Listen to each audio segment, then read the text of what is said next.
Legal. Vamos lá.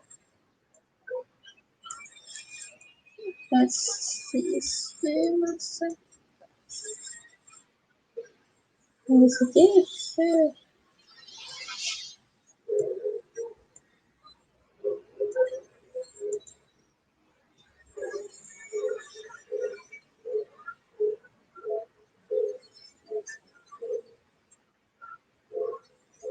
Acho que é esse aqui mesmo. Esse aqui. Vocês conseguem visualizar aí? Revolução Verde, transgênicos e a produção de orgânicos no Brasil. Estão conseguindo ver? Sim. Legal. Então, para começar nossa aula, pessoal, eu estou aqui na página dos slides. Então, eu não consigo visualizar a página lá do AVA onde vocês estão. Se tiver alguma dúvida, vocês podem me interferir através do áudio que eu respondo, tá? Porque aqui também não dá para eu ver o chat. De vez em quando eu vou lá dar uma olhadinha. Então, vamos começar aqui essa matéria, né? A última. Ainda falta ver regiões do Brasil. Essa matéria, regiões do Brasil, vocês podem falar com a professora que não deu tempo para a gente ver aqui. Mas se ela puder dar uma pincelada em sala, vai ser melhor para vocês, tá bom? Hoje nós vamos focar tanto na aula da manhã quanto na aula da tarde os sistemas agrícolas em geral e como ele funciona aqui no Brasil. Aqui, ó, nós temos duas imagens, uma aqui mostrando um trator, né, regando essas soja, né, parece que é soja aqui, e aqui nós temos uma diversidade de alimentação. Aqui nós só temos um tipo de alimento, aqui nós temos diversos alimentos. Apesar da agricultura ser um setor da economia, né, nós temos três setores da economia: o primário, o secundário e o terciário. O primário é a agricultura, indústria e mineração, o secundário é a indústria e o terciário é comércio e serviços. O primário, que é a agricultura, né, que está dentro do setor primário, apesar, né, da gente saber que a produção de alimentos, ela não se dá da mesma maneira. Nós temos diversos tipos de sistemas agrícolas. E é justamente isso um pouco que a gente vai falar hoje. Nós vamos falar do sistema convencional de produção agrícola. Esse sistema convencional, ele é uma produção voltada para exportação, é uma produção que utiliza muitas tecnologias, né? Tratores, colhedeiras, fertilizantes, adubos, agrotóxicos, etc. E nós temos outros tipos também. Hoje nós vamos ver esse convencional e nós vamos ver também a produção de orgânicos, que é um outro sistema de produção também. E falando aí na produção convencional, né, o que acontece? Essa produção convencional, que ela ocorre em grandes quantidades, utiliza extensas áreas de plantio, isso surgiu depois da Segunda Guerra Mundial, né? E esse modo de produção, esse sistema agrícola que a gente chama de convencional, nós denominamos esse modo de produzir de Revolução Verde. Nós tivemos a Revolução Industrial e também nós tivemos a Revolução Verde, que nada mais é do que da tecnificação, da mecanização da produção agrícola. e isso ocorreu numa data específica, né? Ocorreu depois da Segunda Guerra Mundial. Ela ocorreu não somente aqui no Brasil, mas em outros lugares do mundo também, e ela modificou radicalmente a forma de produzir. Logicamente que ela tem pontos positivos e pontos negativos também, tá bom? De modo geral, o que significa a Revolução Verde? É a introdução de tecnologias no setor da agricultura, plantio de alimentos, mas também na criação de animais, né? Gado, aves, carne de porco, tudo isso está dentro do setor primário e existem várias tecnologias que foram adotadas nesse setor primário para que os resultados fossem melhores. E isso, né, nós chamamos de essa modernização da produção, ficou conhecida como Revolução Verde. Então, nós temos aí, aqui embaixo, eu coloquei algumas imagens, né? Aqui nós temos um avião pulverizando o plantio de soja, que hoje, no Brasil, o nosso maior produto de exportação é a soja. Ela está predominantemente na região centro-oeste do Brasil e ela teve início após a década de 1960. E como que ela acontece, né? Utilizando adubos químicos, inseticidas. O adubo químico serve para quê? Para colocar na terra e tornar ela mais fértil do que naturalmente ela é.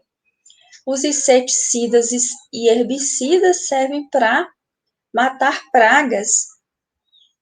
E nós temos também sementes melhoradas, que daí nós vamos falar na próxima aula, que são os transgênicos. Os transgênicos começam após a década de 1970, enquanto que nós temos a Revolução Verde, que introduz uma série de tecnologias para auxiliar a semente crescer saudável e produtiva, né?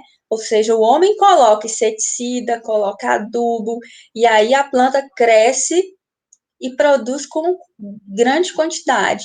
Já os transgênicos, que são essas sementes melhoradas, ocorre que o homem pega essa semente, leva para um laboratório e modifica geneticamente essa semente para que ela seja ali resistente a pragas, para que ela seja um fruto maior e assim por diante.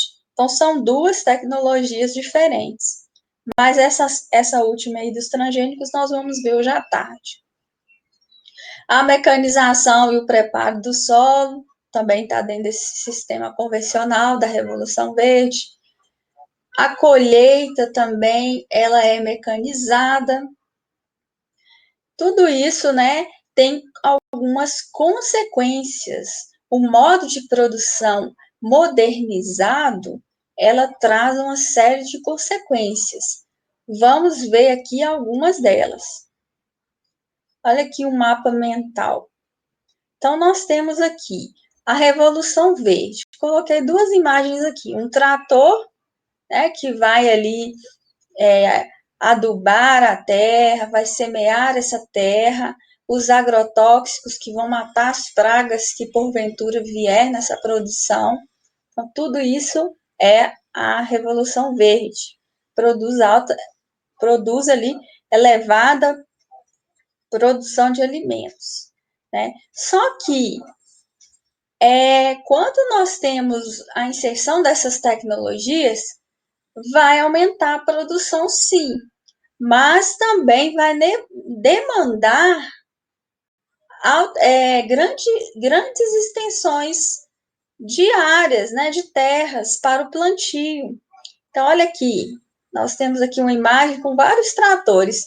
A gente vê aqui pouca diversidade de plantas e nós vemos máquinas. E nós podemos observar também que é uma área extensa, né? Quando nós precisamos de extensas áreas para o plantio, vai acontecer como consequência a concentração de terras, que é um grande problema que nós vivemos hoje no Brasil. Hoje, para vocês terem ideia de todas as pessoas que são proprietárias no mundo rural, no espaço rural, né? Apenas 1% dos proprietários rurais possuem 49% de todas as terras no Brasil. Ou seja, de quem está no rural, 1% é dono de quase 50% da terra. Ou seja, a nossa terra é muito concentrada nas mãos de poucos, né? E isso acontece por quê? Porque foi necessário a grandes extensões de terra para o plantio, dentro desse contexto da Revolução Verde. Aí, pessoal, nós temos algumas outras consequências derivadas dessa concentração de terras. Vamos começar aqui, por exemplo, com a expansão da fronteira agrícola. Vocês já ouviram falar nesse termo? Fronteira agrícola?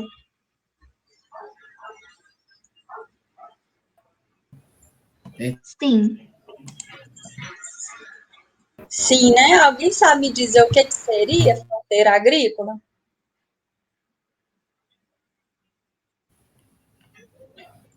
Matopiba, não? Matopiba é uma nova fronteira agrícola, né? Ela tá ali no Maranhão, Tocantins, Bahia, Piauí. É a novíssima fronteira agrícola.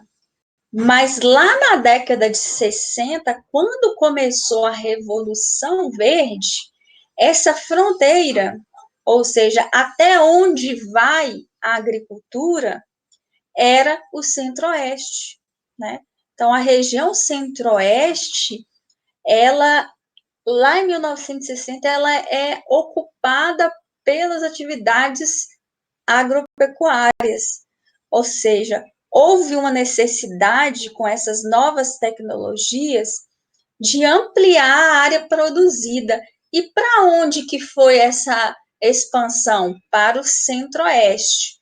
Hoje, a nossa fronteira agrícola não é mais o Centro-Oeste. Hoje nós temos a Amazônia, que é a nossa fronteira agrícola, é onde nós temos, nós vamos ver na próxima aula, a floresta amazônica está sendo derrubada para a criação de gado. O maior número de cabeças de gado no Brasil está localizado na Amazônia, no arco do desflorestamento, ou seja, no entorno da floresta amazônica. E nós temos essa novíssima fronteira agrícola que você falou aí, que é uma fronteira agrícola formalizada, né? Ou seja, nós temos ali a Embrapa, que são empresas, né, do ramo da agropecuária que estão acompanhando, que estão formalizando essa fronteira. É uma área que é extremamente produtiva. Então, voltando aqui para o nosso mapa mental, então nós temos alta produtividade, demanda extensas áreas. Para onde que esses produtores foram? Expandir a fronteira agrícola. Primeiro para o Centro-Oeste, depois para a Amazônia. E nós temos uma novíssima fronteira agrícola, que é a Matopiba. Mas foi só isso que aconteceu? Não, não foi só isso que aconteceu, né? Aconteceu com isso, além da expansão, aconteceu a concentração de terras, só, pessoal, que essas terras, elas não estavam abandonadas, né? Haviam pessoas vivendo nessas terras. Haviam agricultores familiares, haviam indígenas, haviam quilombolas, e essas pessoas não tinham o documento da terra. Elas estavam ali, ó, há séculos, de geração em geração, vivendo naquela terra, sem documento, né? O documento da terra, na verdade, nessas áreas mais distantes, é praticamente um luxo, gente. Porque você tem que comprovar que essa terra é sua, demanda documentos, burocracia, e nós estamos falando de uma população pobre, né? Elas têm, na verdade, o uso capião, mas alguém pode simplesmente comprar essas terras e expulsar essa população. E é justamente isso que vai acontecer. Quando as máquinas vão para o campo, existem pessoas lá. E essas pessoas serão obrigadas a se retirarem dessas áreas. E daí nós temos lá em 1960 um processo chamado êxodo rural, que é a grande saída da população do campo para a cidade. É tanto que lá em 1990, o Brasil, 1960, desculpa, o Brasil deixa de ser rural e passa a ser urbano. Até 1960, a maioria da população brasileira vivia no espaço rural. Com a entrada das máquinas para o campo, as pessoas foram expulsas do campo por falta de documentação, etc. Não tinha emprego também, até porque esse tipo de produção precisa de muita mão de obra.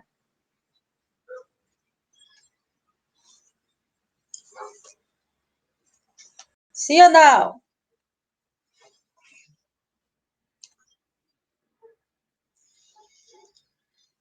Não, né, gente? São máquinas. O serviço que antigamente 100 homens fazia em uma semana, agora a máquina faz em um dia. Ou seja, dispensa mão de obra. Então, além de concentrar terras, vai provocar o êxodo rural, que é a saída das pessoas do espaço rural para o urbano. Chegando nas cidades, essas pessoas não têm um local formalizado para ocupar, e daí começam outra série de problemas que estão relacionados à urbanização, ocupações irregulares, desordenadas, e com isso não tem emprego para todos, isso como consequência, né, vai aumentar a criminalidade, o desemprego. Tudo isso é consequência de um êxodo rural, né, e o inchaço urbano, um processo ali que não vai absorver toda a mão de obra que vem do rural, gerando como consequência esse desordenamento urbano. Além disso, o que aconteceu? Nem todas as pessoas que saíram do campo foram para a cidade. Algumas foram buscar trabalhos onde ainda tinha oportunidade, que é no corte da cana, por exemplo. A colheita, pessoal, ela ainda não é totalmente mecanizada. Algumas áreas são. A cana-de-açúcar, por exemplo, na região de São Paulo, ela é mecanizada, não precisa do boia fria. O boia fria é aquele trabalhador precarizado que foi expulso de sua terra e começou a trabalhar no corte da cana, na cata da laranja, na cata do café, que são colheitas que ainda não têm tecnologias adequadas para essa atividade. Então, o trabalhador boia fria faz esse serviço, ele vive de colheita em colheita, né? Em março é a cata do café, e aí passa 2 meses é a cata da laranja, depois é o corte da cana. Então, ele fica assim, ó, pulando de colheita em colheita para sobreviver. E boa parte também daqueles trabalhadores que não foram para a cidade e nem se precarizaram, eles foram formar um movimento social sem terra, né? Que é o MST. O MST, ele é um movimento legítimo, está previsto na Constituição Federal, né? Porque no Brasil existe uma lei. Essa lei é o seguinte: toda propriedade, olha, se você quiser comprar o estado de Minas Gerais como fazenda, você pode? O que vocês acham?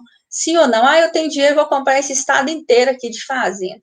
Se o que tiver para comprar, eu vou comprar. E soma tudo, dá um estado. Eu posso fazer isso?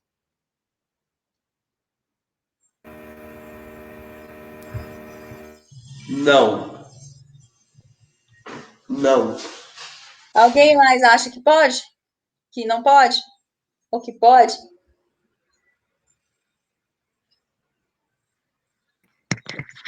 Olha, eu acho que não, porque eu nunca vi ninguém fazendo isso.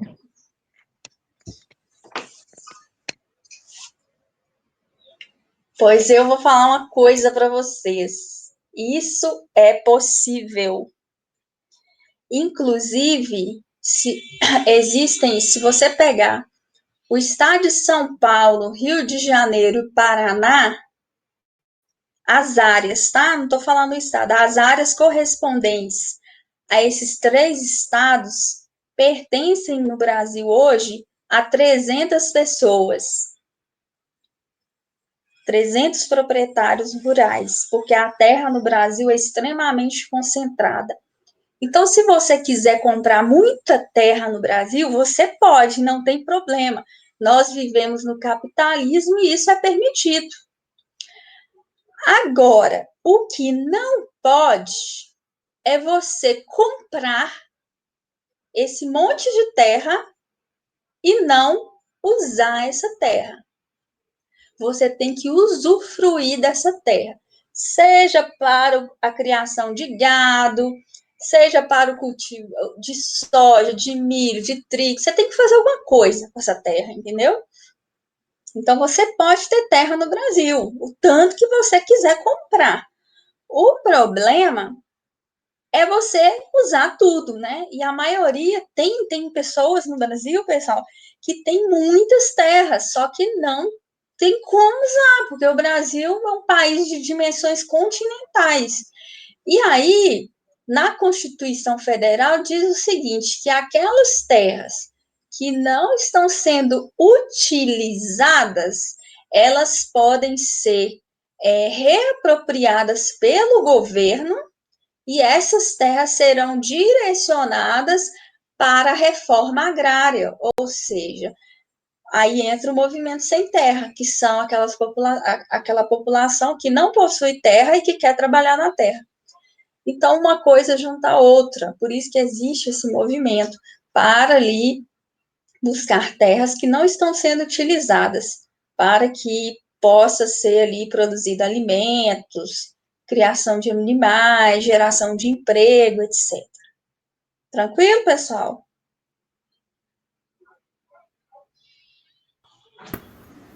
Tranquilo. Olha, aqui a Revolução Verde, ela,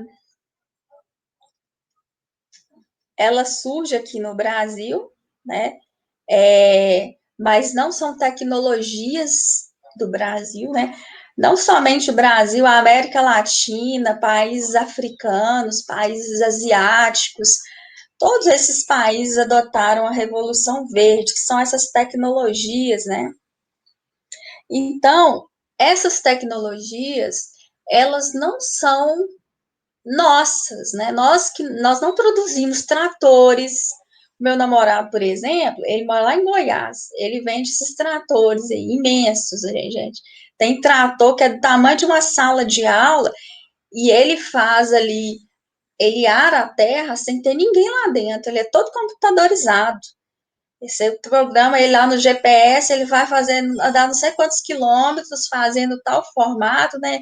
Em zigue-zague, numa área tal. Ele faz sozinho, sem ninguém estar lá dentro. São máquinas de altíssima tecnologia e são extremamente caras. John Deere, Caterpillar, nós temos uma série de marcas aí. E quando você vai olhar a origem dessas máquinas, são máquinas norte-americanas. Então, não somente em termos de máquinas, de adubos, de fertilizantes, tudo isso vem de fora, né? Então, o Brasil é um país que se destaca, mais de 40% das nossas exportações são de produtos agrícolas, mas as tecnologias que nós utilizamos para isso não são tecnologias nacionais, ou seja, nós somos dependentes dos países desenvolvidos para produzir. E se a gente não utiliza essas tecnologias, o que acontece? Vai produzir? Não. Não, Não, não vai produzir, só que menos. nossa, mas é o menos que, assim, eu não tenho noção o menos que é, sabe? Porque nós não temos tecnologia para produzir, gente. Aqui, ó, tá vendo essa semente aqui, ó? Essa aqui é de uma reportagem que eu peguei, e isso que acho que é a cultura de algodão ou soja, se eu não me engano. Essa lagarta aqui, ó, ela pode invadir uma produção e ela pode se propagar e dizimar uma plantação de milhares de hectares em 2 ou 3 dias. É muito rápido. Se a gente não tem um inseticida para matar essas pragas, a produção vai embora. E são milhões, gente, investidos ali, entendeu? De semente, uma semente melhorada, um solo ali adubado, fertilizado. Então, nós somos dependentes de tudo, né, desses inseticidas, porque se a gente não compra a produção em 2 ou 3 dias, ela vai ser dizimada. Essa lagarta aqui, eu estava lendo a reportagem, ela surgiu no Paraná e ela vai subindo, gente. Ela pega o Mato Grosso, as produções do Mato Grosso, ela pega depois as produções ali do Mato Grosso do Sul, depois Mato Grosso, depois ela vai subindo para Tocantins. E aí, se não controla essa praga, ela dizima toda a produção em poucos dias. Vocês lembram desse ano passado da chuva de gafanhotos? Começou lá, Uhum. começou lá na Argentina, era uma nuvem, né? E começou a se aproximar ali das plantações do sul do Brasil. Então, são pragas, gente, que não tem como a gente não utilizar esses inseticidas, porque se não utilizar, essa plantação já era e a economia vai embora junto. Então, somos extremamente dependentes das tecnologias ali dos países desenvolvidos. Aí você me pergunta assim, como é que essa praga surge? Essa praga surge, pessoal, porque a natureza, ela é perfeita, sabe? No lugar que não tem competição de espécies, né, onde você só tem soja, né? Você não vai ter ali um habitat de formiga, de cupim, de diversas espécies para entrar em equilíbrio. Quando surge uma espécie, ela se torna mais forte e não tem competidor entre ela. E aí, sabe qual que é o problema? É porque a gente cria inseticidas contra essa lagarta aqui, por exemplo. O inseticida até mata ela, mas e fica, né, no ambiente, não tem como matar 100% das lagartas. E essa lagarta que sobrevive, ela sobrevive ainda mais resistente. Aí é preciso criar um novo inseticida mais resistente ainda. E só que tem um outro problema também. Por quê? Quem come esses alimentos, né? Vai comer com fertilizante, com